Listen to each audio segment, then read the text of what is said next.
crusaders working overtime, fighting crime. Well, I didn't think Skybound would do it, but they've officially done it. Well, they officially did it last year. But M.A.S.K, Mobile Armored Strike Command, has been added to the Energon Universe. And I did not read last year's Energon special, so I was suitably freaked out in issue 25 when Miles Mayhem showed up. They had kind of like made that a big deal in the originals, in the original merging when the IDW decided to merge ROM, G.I. Joe, Transformers, Micronauts, M.A.S.K, all into one big universe to hopefully spin movies off through. No Inhumanoids love though. And it kind of crashed pretty quickly for anything that wasn't, Transformers or G.I. Joe. Both, M.A.S.K and M.A.S.K, Micronauts, and ROM didn't really last throughout the year. I mean, they got some crossovers and collections, but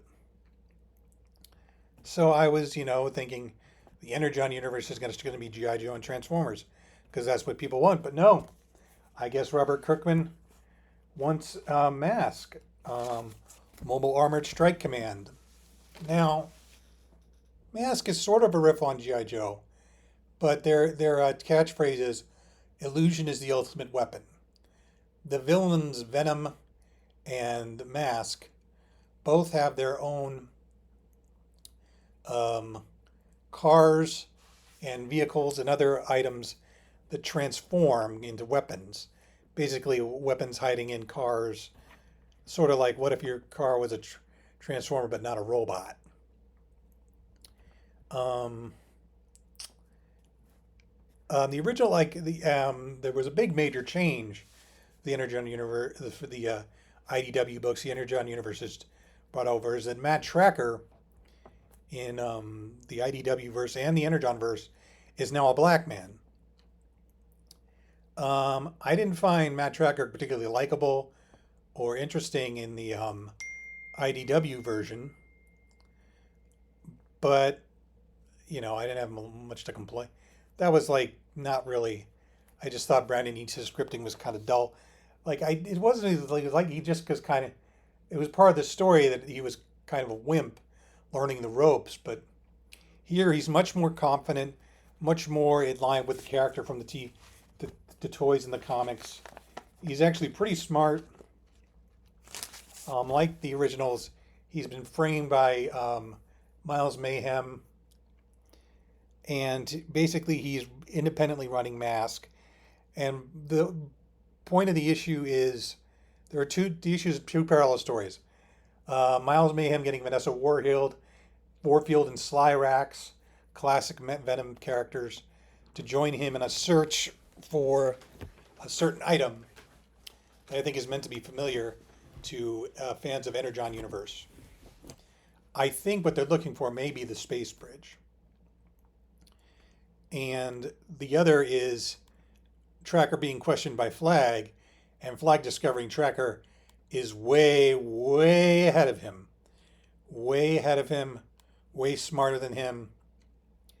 And has in the Energon Universe special, we found out that he was on the network.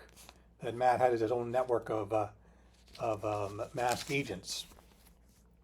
Because he doesn't trust the U.S. government for obvious reasons, and he doesn't trust Flag. But he will make him an agent of M.A.S.K. And this was drawn by Parr, who did Petrolhead with Rob Williams, which is a great looking book.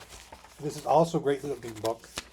As Dan Waters says in his outro, the guy loves doing cars. Here's a great scene where Miles Mayhem. I think Miles is written a little too crazy here, but I understood it. But when I got to the end of the book with this reveal, I was like, yeah, this is good, but it runs into the same problem I had with the IDW-verse. A universe where M.A.S.K is operating, and G.I. Joe is operating, and the Transformers are operating, is already crowded. But especially with M.A.S.K, because like M.A.S.K is so much more advanced than G.I. Joe, it just feels like they're all.